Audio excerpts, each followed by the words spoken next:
What is up? What is up? What is going on? It's your man, the guy, back at it again with another video. Back at it again with another stream. Wednesday, so we're here for some history.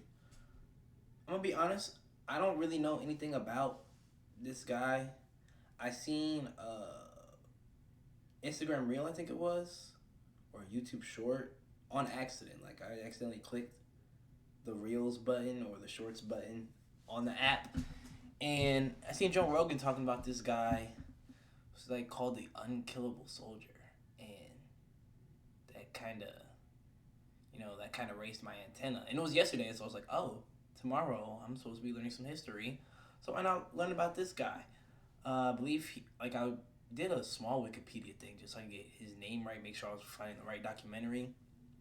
I think he was some British guy, but like when I say a quick Wikipedia search, I mean quick. It was not long at all. I was on there for maybe a couple seconds. So I have no idea about this guy, going in pretty much blind, and I'm excited. So let's get right into it. He's gonna have to say his name because I don't know this guy's name, or at least how to pronounce it. Adrian Carton Wiart? I don't know. By Backblaze. Get a 15-day free trial of backblaze.com/biographics.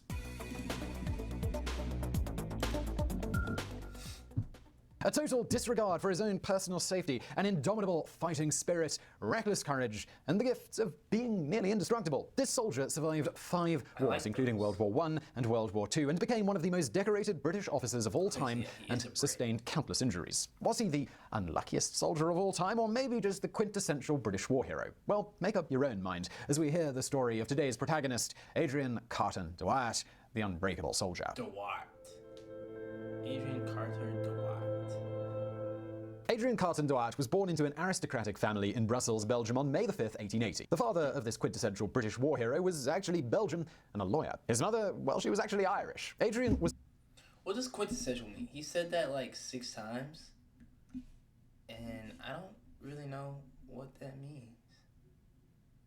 How do you even spell it? What the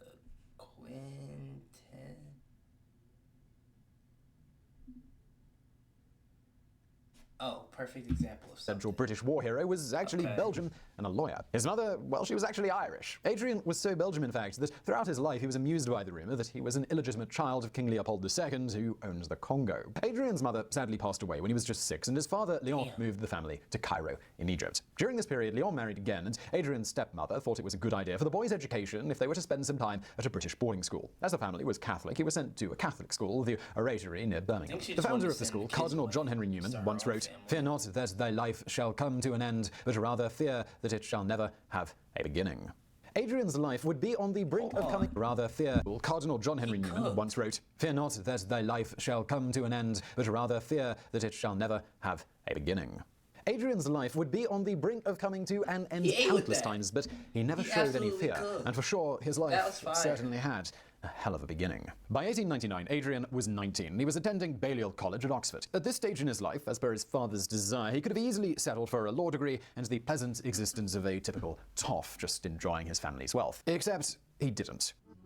Real? As he should. On the 11th of October, 1899, the Second Boer War broke out, pitting the British Empire against the Orange Free State and the Transvaal Republic in South Africa. This was a revelation for Adrian. In his autobiography, Happy Odyssey, he wrote, "At that moment, I knew once and for all that war was in my blood. If the British didn't fancy me, I would offer myself to the Boers." It turns out the Brits, they did fancy him. Adrian enrolled as a volunteer, faking his identity. He said, "I just want to fight. This isn't for a just cause. It's not because I want to defend the nation I went to school in." Nah, he was like, "I'm going to fight for the Brits. If the Brits don't want me, I'm going to fight for the Boers. I just want to fight." As well as his age. He was soon dispatched to South Africa while his father still believed him to be studying law at Oxford. And this was the start of his real life. A soldier's life. Very early on, straight after training in South Africa, de Wiart and his unit were crossing a river in full view of some Boer commandos when he was shot twice once in the stomach, and once in the groin. So we're going to help you out here and keep count of how many times he was shot or shrapnelled or otherwise just injured. After being shot, a superior bluntly asked if there were many burrs about, to which he replied coolly, "No, but the few were very good shots." In the hospital, his identity was discovered, and so he was forced to return to England to recover and to face his father's wrath, who by now had discovered what his son was up to. Luckily, Leon consented and his son pursued a military career, and after Adrian returned, he decided to quit Oxford for good and return to South Africa in 1901 for another round of fighting. This time, though, he did it in style, booking himself in first class and handing generous tips to the bar staff, so that he landed in Cape Town with exactly £1 in my pocket. After joining a cavalry regiment, Wiart was promoted to corporal. This promotion lasted exactly 24 hours, after which he was demoted again to simple trooper for threatening to hit a sergeant. But it was clear to Wiart that he was destined to greater things, and after a few months he had earned, or more probably bought, a commission as second lieutenant. During the rest of 1901 and until the end of the Second Boer War in 1902, Wiart greatly suffered for the lack of action. His only opportunity to do anything of military value was to cut some barbed wire in a Boer camp, but even then he was ordered not to do it. Fretting for action, at the end of the war he applied to be sent to British Somaliland to join the hunt for Mohammed bin Abdullah, also known as the Mad Mullah. Bin Abdullah had started a guerrilla campaign against the British East African colony, and he was fighting for independence and considered by his followers a Sunni holy man and almost a messiah. But to colonial authorities, he wasn't a messiah, he was just a rather naughty boy. Again, to Wiart's superiors, they curbed his fighting enthusiasm, and he was gazetted to a cavalry regiment in Mutra in India. The Indian stay was peaceful and largely uneventful, except for Wiart finding a great passion for pig sticking, which basically consists in chasing wild boar on horseback through the forest to pierce them with a long spear. Anyway, when chasing one of these pigs in the jungle, Wiart fell off the horse, and the horse fell on him and cracked several ribs and one ankle. During his convalescence, he had an argument with a local servant and pelted him with stones. When the servant got out of range, Wiart shot him in the butt. And at this point, it's pretty clear that this guy was in dire need of battle. His superiors, they were not amused by the attack on the servant, though, and they jailed him for a time, but he did manage to avoid demotion.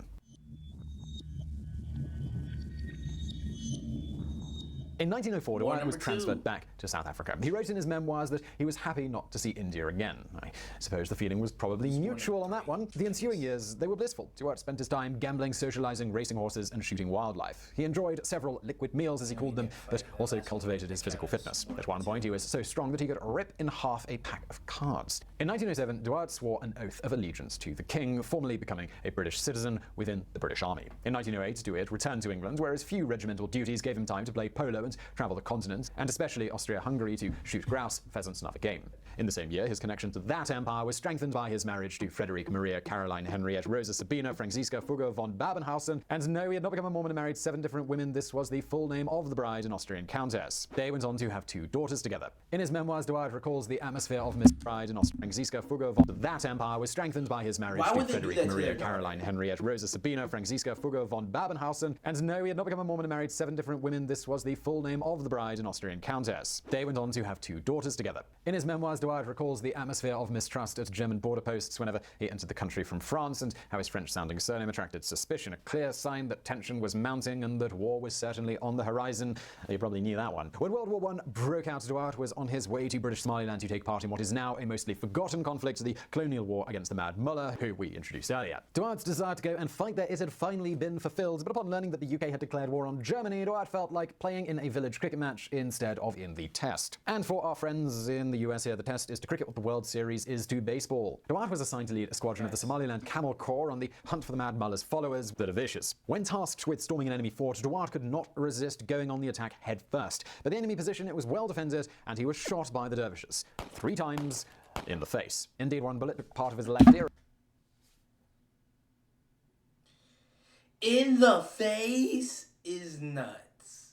In the ear, in the eye. A second bullet got him in the left eye, and a third bullet ricocheted and hit him across the very... In the same eye twice. Yeah, this isn't about him being unkillable. This is same unlucky. eye. Of course, Wiart lost his eye, but his assessment of the battle, it had all been most exhilarating fun. Wiart took the occasion to return to England, where he hoped to be reassigned to service on the Western Front. The Army Medical Commission agreed to it, provided that he use a glass eye, which he hated. Indeed, while riding in a cab in London and finding the glass eye too uncomfortable, he just yanked it out and threw it out of the taxi window. From then on, he would wear his distinctive eye patch. Okay, now just before we get into his actions on the Western Front, I do want to tell you a little bit about today's sponsor, Backblaze. Now, our sponsors really, they do make it possible. Links to Blaze files back up all of my files, both as we record this video and at computers just sitting at videos that I make every day.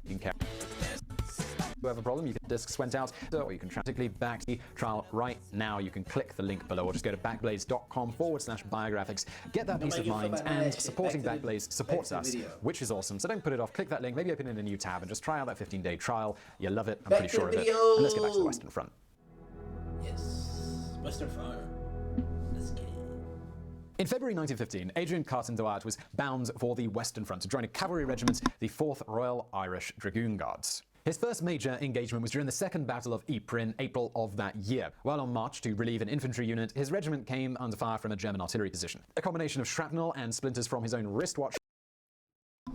How much y'all want to bet he gets shot? Combination of shrapnel and wristwatch. I feel like, I was going to say how much y'all want to bet he's going to get shot again, but I feel like he's already describing all the damage he took in this battle. Unfortunate. Mangled his left hand, leaving only part of the palm and 2 dangling fingers. When the field doctor hesitated to amputate them, Wiart just tore off the 2 remaining fingers. What remained of his hand would be later amputated. At this point, he could have easily asked to be repatriated and just have a quiet life behind a desk. But bro, he didn't. What is this man Wiart could not give 2 hoots about his injuries, and he just got on with it, returning to battle undeterred and unimpaired. We like to think at this point in the story that he probably exclaimed, "'Tis but a scratch," and then returned to battle. He then went on to fight in the Battle of the Somme, during which his men recall him pulling pins from grenades with his teeth and then flinging them with his one good hand into enemy territory. He distinguished himself during the assault on the village of La Boisselle in France in 1916. 3 unit commanders from the 8th Battalion Gloucestershire Regiment had been killed. Wiart then took charge of all 3 units. With no availability of field radios, field telephones, nor even pigeons to communicate orders, he decided to be his own messenger and ran back and forth along the 3 units to relay his orders, defying the hail of bullets and artillery shells raining onto no man's land. He and his men managed to hold back the advancing Germans. After this action, Wiart received the Victoria Cross for most conspicuous bravery, coolness, and determination during severe operations of prolonged nature. This was the citation. After this, Wiart continued to lead from the front battle after battle, exposing himself to further injuries. For example, in the trenches of Delville Wood, nicknamed the Devil's Wood, he was shot again. This dude is beyond an adrenaline junkie. I think he might have been a drug addict that had to go sober and now is looking for that type of high. Because why would you do this? Who does this? I mean, I think he's super cool for doing this, but who does this? He was actually shot in the head. It was a clean, straight shot through his skull, right to the back of the head. If he had to die, well, this would be the right occasion to do so. Except he didn't. Apparently, Wiart didn't care for being dead, so he simply survived and got on with it. During 3 subsequent battles, he was shot in the ankle, hip, leg, and ear. But after every stay in hospital, he regained full mobility and returned to the front time after time. Wiart's assessment of this grueling experience of the meat grinder of the Western Front was, frankly, I enjoyed the war. This dude is British propaganda. He was made up by the British to scare the years between World War I and the start of World War II are often wrongly labelled the interwar years, because this period actually saw a lot of conflict taking place in Europe. And where there was conflict, you'd be sure to find Adrian, Carton, Wiart, having the time of his life. In 1919, Wiart was assigned to Poland as a military advisor to the newly independent country, which over a period of 2 years found itself at war with Soviet Russia, Czechoslovakia, Ukraine, and Lithuania. Wiart made himself indispensable to Field Marshal Joseph Pilsudski, and as usual, he got involved in all types of risky situations. In the same year, 1919, he survived not 1, but 2 plane crashes. The second of these crashes resulted in a brief period of captivity with the Lithuanians. After his release, he increased his efforts to support the Polish military, even organizing a gun smuggling operation via Hungary. In 1920, he got closer to the front as the war with Russia intensified. One day, his observation train was attacked by a charge of Cossack cavalry with the intent of hijacking it. He confronted the attackers single-handedly, quite literally, with his revolver. At one point, he even fell off the moving train, but quickly leapt back on it and continued the firefight until the train escaped from the Cossacks. When the Polish wars finally ended in victory, and quickly leapt the attackers single-handedly, quite literally, with his revolver. At one point, he even fell off the moving train, but quickly leapt back on it and continued the firefight until the train escaped from the Cossacks. When the Polish wars finally ended in victory in 1921, Wiart decided to stay. He didn't jump off. He fell off, somehow got back on a moving train and fought off. How do you even reload a revolver with one hand? He has one hand and he's fighting Russian hijackers on a train. Fell off the train, jumped back on the train, and kept it up. This dude is not real. I'm convinced. Poland, as he had grown fond of its people and its wildlife, which he proceeded to shoot for the next 18 years. The wildlife, that is, not the people. In 1923, he finally decided to retire, having now achieved the rank of Major General. After a life of adventures, this gentleman would go on to lead a quiet and wealthy life in his adopted country, except he didn't. That's what I say, because World War II is right around the corner. We all know what happened on the 1st of September 1939. In a matter of 3 weeks, Germany invaded from the west, the Soviet Union from the east, and the UK and France declared war on the Axis powers. To Wiart's quiet life in Poland, it was no more. As a former British military advisor, the best course of action was to flee immediately. He abandoned his estate, acquired a fake passport, and crossed the border with Romania. Upon returning to the UK, Wiart re-enlisted in the military. In April 1940, Wiart was recalled into active service despite, and I should stress this again in case you've forgotten, being 60, one-eyed, and an amputee. He was given the rank of acting lieutenant general and tasked with leading an Anglo-French landing force in Norway to halt the German invasion. This operation, though, was a complete disaster from the start. While arriving in Norway via seaplane, Wiart's aircraft was forced to crash land. This happens on a ford where it was then attacked by a German fighter plane. Hold on, what is this? 5, 10, 13 shots, 3 plane crashes. And rather than boarding a rubber dinghy to reach shore and to become a sitting duck, he calmly waited in the wreckage until the enemy plane ran out of ammo and left. After reaching his forces by the Trondheim ford, Wiart realized that they were undersupplied, undergunned, and seemed to be encircled by the Germans. But Wiart, you might imagine, he didn't really care about the odds being stacked against him, and he just got on with it. His troops, they managed to break the encirclements by traversing over the mountains and back to the coast under a constant barrage of artillery strikes and Luftwaffe attacks. Finally, the Royal Navy came to the rescue and managed to ferry Wiart and his band of brothers out of Norway, and they landed in Great Britain on his 60th birthday. In April 1941, Carton was appointed by Winston Churchill to lead a British secret mission in Yugoslavia. The objective was to make contact with Tito's partisans and offer them Allied support, but he never got there. After a refueling stop in Malta, the Wellington bomber in which the mission was traveling went into a nosedive straight into the Mediterranean. Luckily, there was a coastline in sight. As the fuselage sank, Wiart, 61, one-handed and one-eyed, swam to shore. I'm done. I'm done believing this. This is not real. This is fake. He's fake. He's made up. This is British propaganda or Polish propaganda. Whoever you want to say, this guy is not, there's no way. He swam to shore with one arm. That's what you're expecting me to believe? I don't believe it. Or while carrying an injured comrade. Also, the coast there...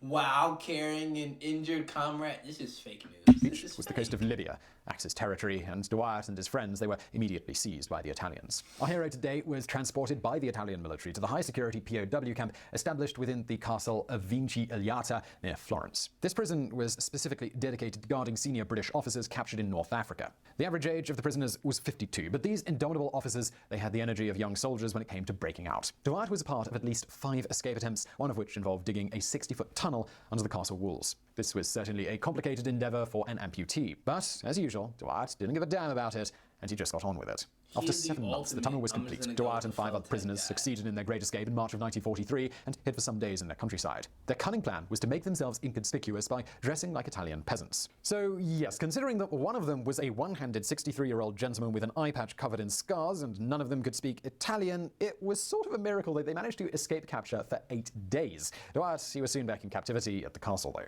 Fun fact, by the way, this castle can now be hired for weddings if you're interested. But freedom was on the horizon. On June the 25th of 1943, Benito Mussolini was ousted by a monarchist coup. King Victor Emmanuel III appointed Field Marshal Badoglio as his successor, and the two conspirators continued honoring the alliance with Germany, but only on the surface. Behind the scenes, they were looking to negotiate an armistice with the Allies. They needed an intermediary, and Wiart, he seemed to be the perfect choice, as he was due for release from the castle anyway because of his disability. Wiart, he was taken to a tailor in Rome so that he could get some civilian clothes. As a loyal customer of Savile Row, he didn't trust the Italian tailors, and he protested that he didn't want to look like a gigolo. But in the end, he was happy with the suit that they fashioned for him, and on the 16th of August 1943, he was flown in secret to Lisbon alongside General Castigliano, the king's chief negotiator. After an agreement was reached, Wiart returned to the UK on the 28th of August. But he only had the chance to rest for 1 month before Churchill personally appointed him as his special representative to the Chinese nationalist leader, Chiang Kai-shek.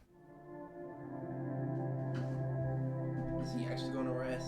Compared to the swash and buckle of previous years, Wiart's stay in China is relatively calm, as his mission was more of a diplomatic one rather than a military one. During this time, while advising Chiang on his strategies against the Japanese, he befriended him and his wife, but when he got to meet Mao, well, he simply couldn't stand him. The Generalissimo Chiang Kai-shek and Chairman Mao were uneasy allies in the war against Japan, but Wiart, he was a staunch anti-communist and did not trust the future leader of China. Mao delivered a lengthy speech on the qualities of his faction. When he mentioned how hard they were fighting the Japanese, Wiart cut him short. He said, "He tried my credulity a little too far. I told him that what they were doing was to keep looking over their shoulder to see what the Generalissimo was doing first. To his surprise, Mao took no offense and simply laughed. Another leader asked him why he hadn't gone to Yunnan to see their operations. I answered quite frankly that I hated communism. Wiart stayed in China until 1947, surviving yet another plane crash along the way, by the way. And let's add another notch, shall we? On the way back to Britain, Wiart paid a visit at a friend's house in Rangoon, Burma. While walking down a flight of stairs, he was ambushed by an unpredictable foe. This was actually a coconut mat. He slipped on it and went flying down the stairs, breaking a couple of vertebrae along the way. The good thing is that the doctors treating his back took the occasion to remove quite a bit of old shrapnel from his body. And it was now about time for him to retire from active duty. General Carton finally moved to a family estate in Ireland. Let me just hear that right. The dude who took so many bullet wounds.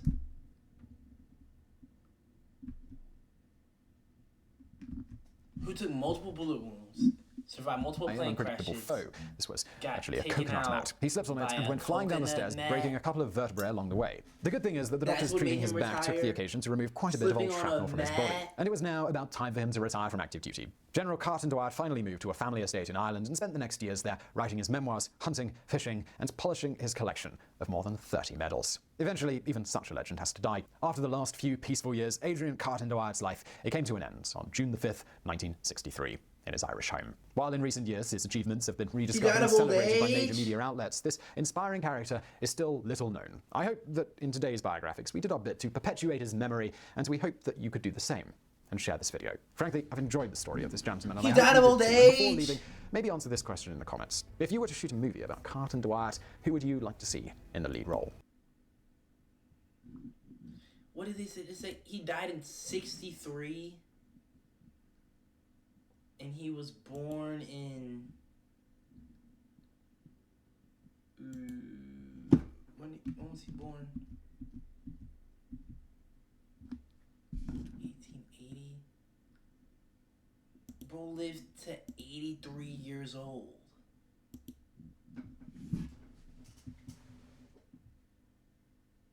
Okay, so I'm gonna need y'all opinion in the comments. Let me know, is this guy real? Do y'all think this guy is real or is fake? Because I'm in between. This is obviously fake, and this is the coolest guy to ever live. Might be one of my new favorite. One of my new favorite historical figures. This series has been eating. First, Stephen Decatur. I had no idea about him and fell in love with him, and now.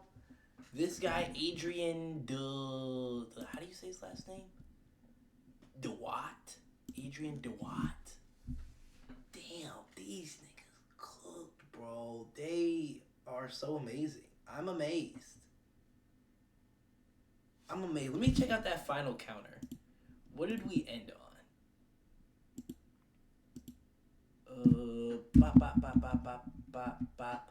We got, I think, still 13. 1, 2, 3, 4, 5, 6, 7, 8, 9, 10, 11, 12. Oh, I couldn't count earlier. It was 12 bullets, 5 plane crashes, and a fateful match with a coconut mat. And bro lived to 83 and died in his home.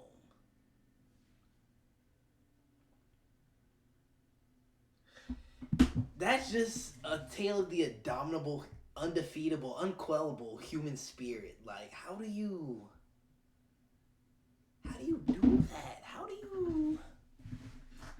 is that possible? How do you get down like that? I don't know. But I need y'all to let me know if y'all think this is real or not. Because I think it's not real. I think it's propaganda, and I want you guys' opinion. So let me know in the comments what you think about this guy. You think he's real? What you thought about the video? Follow Biographs. Subscribe to Biographs on YouTube. That was a great documentary. And if you like what you saw, like the video, sub to the channel if you are new, and come back every Wednesday for our history streams. It's not always war heroes and whatnot. Recently it has been, because I really like war heroes.